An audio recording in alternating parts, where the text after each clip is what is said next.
All right, let's talk about finding a great dog trainer here in Beaverton. This is really just a practical guide to help you and your dog get the most out of living here, whether you're hitting the parks or just relaxing on a patio.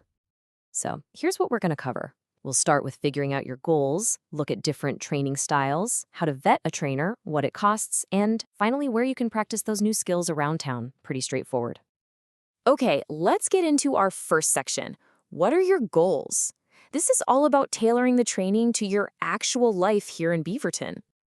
So, first things first, just ask yourself, what does a really good day with my dog look like? Seriously picture it. Are you taking a nice, calm walk on the West Side Trail? Are you maybe hanging out at a brewery over on Canyon Road? Or how about this one, getting through the Beaverton Farmers Market without your dog pulling or getting overwhelmed? Thinking about these specific moments is so important. And a lot of us have similar goals, right? Things like polite leash walking, which, let's be honest, makes a trip to Progress Ridge Town Square way more pleasant. Or having a dog that comes when you call them.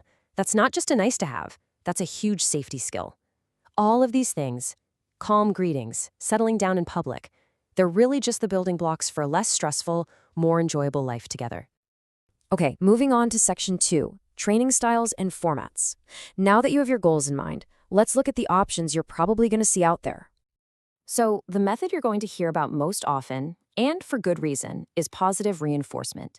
It's really just a humane way of training that uses rewards. Think treats, praise, a favorite toy, to encourage the behaviors you want to see.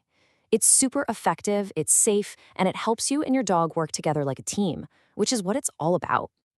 Then you have to think about the format. You've got group classes, which are awesome for getting your dog used to other dogs and people, and they're usually easier on the wallet.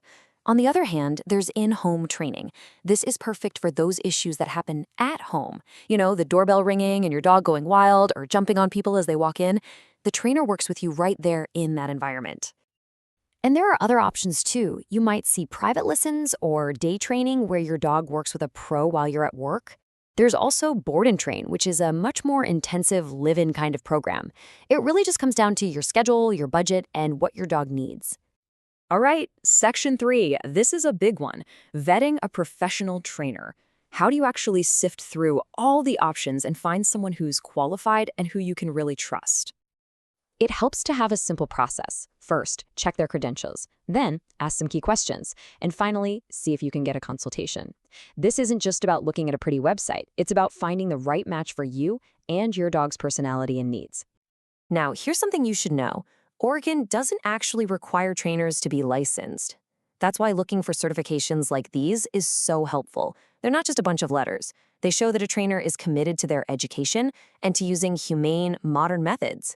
For example, if you see something like CBCC, KA, that tells you they have specialized experience with more complex issues. It's a really good sign. So when you do talk to a potential trainer, have these questions ready. Think of it as your own little checklist. How they answer will tell you so much about their style and if they're a good fit. And listen carefully to how they talk about creating a plan for your dog and your goals. You don't want a one-size-fits-all approach. Okay, let's talk money. Section 4 is all about training costs in Beaverton. It's good to have an idea of the budget so you can plan for what is really an investment in your dog.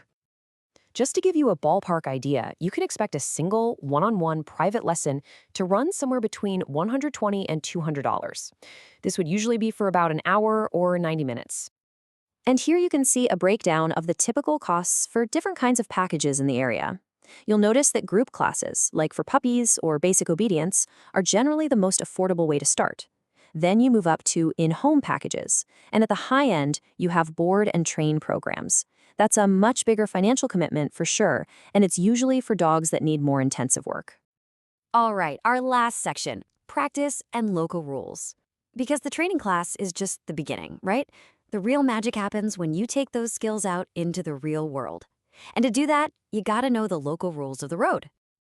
These are the big ones to keep in mind. Leashes are required pretty much everywhere that isn't a designated dog park. You've got to get your dog licensed with the county and keep their rabies shot up to date. They're all in place just to make sure our public spaces are safe and enjoyable for everyone. And this is the fun part. You can take what you've learned and put it into practice. For great leashed walking practice with all the sights and smells of the real world, you can't beat places like Cooper Mountain Nature Park or the Fano Creek Trail. And then, when you're ready to work on that recall, you can head to one of the awesome off-leash spots like Hazeldale or Greenway Park to practice safely. Because at the end of the day, a well-behaved dog is a confident dog. And that confidence makes them a wonderful companion, ready to go out and explore the city right alongside you. It's really about strengthening that bond between you. So, what new adventures are you two going to get up to? I wish you the best of luck on your training journey. Honestly, having that confident, well-behaved buddy with you just opens up your whole world here in Beaverton. Think about having friends over without any chaos, or just enjoying a quiet walk through your neighborhood, or exploring all the amazing parks we have. It makes all of those little moments so much better.